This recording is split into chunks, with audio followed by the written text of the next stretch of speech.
Solo, a Star Wars story, underperformed to what box office predictions made it out to be. On average, the estimated total was anywhere from $120 to $170 million. It didn't even break 100. The 3-day total was around $80 million, while the 4-day total hit $103 million. However, due to the holiday weekend, the 4-day total is considered the opening weekend total. So technically, this film made $103 opening weekend, even though it's really 4 days and doesn't really count. This is a massive disappointment for Disney, and there are several reasons why this occurred. I'll first get into why this happened, and then talk a little bit about Disney and Lucasfilm's response to this, and how they can fix the future Star Wars films so that this does not happen again. So let's get into why this happened. First of all, the month it was released. The general audience have basically been trained to have Star Wars films come out in December, and now all of a sudden Solo is in May, with tons of competition. Infinity War, Deadpool 2, Incredibles 2, and Jurassic World Fallen Kingdom are all coming around each other. Of course, die-hard fans will see what they like, so the Marvel fans will see Infinity War opening weekend, Jurassic Park fans will see Jurassic World, and the Incredible fans will see Incredibles, but for the general audience, which makes up most of the box office income, they have to decide which ones they'd rather see. Another reason is The Last Jedi. Episode 8 left a sour taste in most of the fans' mouth, including mine. One of the many reasons I haven't been making videos lately is because of that. Last Jedi didn't feel like Star Wars to me, and the only other Star Wars experience out right now is Battlefront, and we all know how badly that game has been treated by EA. So after seeing The Last Jedi, not many fans were excited to see a brand new adventure starring a young Han Solo. And that brings us to the next issue. When the general audience saw who Han Solo was, they were immediately turned away. And the general audience makes up for most of the box office income again, and people just weren't interested and didn't care enough to see it opening night. Solo is also not a priority film to see.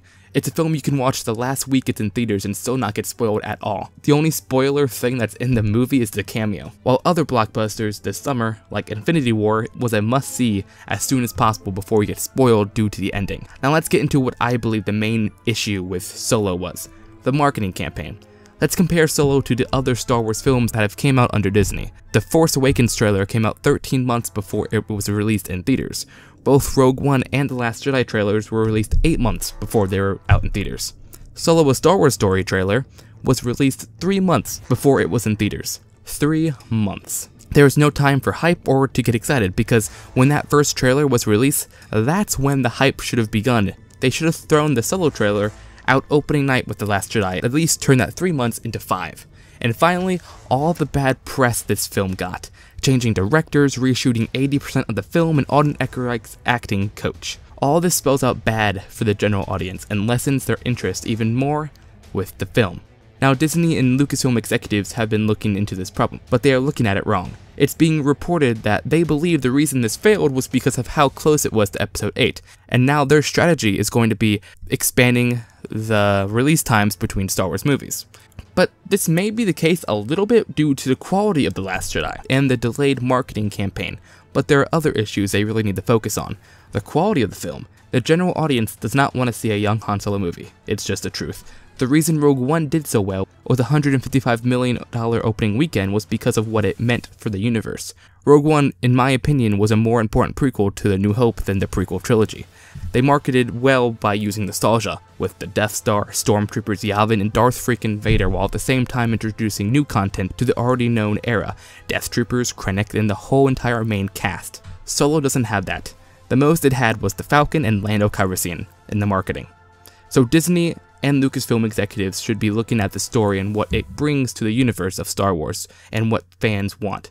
Comparing Star Wars to Marvel real quick, Marvel listens to the fans most of the time, while people in control of Star Wars, Kathleen Kennedy and Rian Johnson, think what they say is what everyone wants and they shouldn't listen to what fans need. Rian Johnson has been quoted in an interview saying that he makes a story that he wants to tell, and by doing that, it will create a better story. I would be worried if everybody across the board was like, yeah, that was a good movie.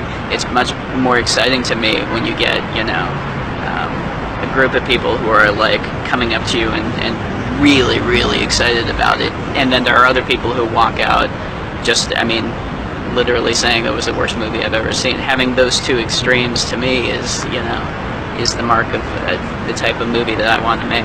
While Robert Downey Jr. has said in several interviews that Marvel listens to the fans, and that's one of the reasons why Marvel is succeeding so much. And well, that's true. Fans are responding to how they are treating the franchise with their wallets. The future Star Wars spin-offs should look to Rogue One as an example.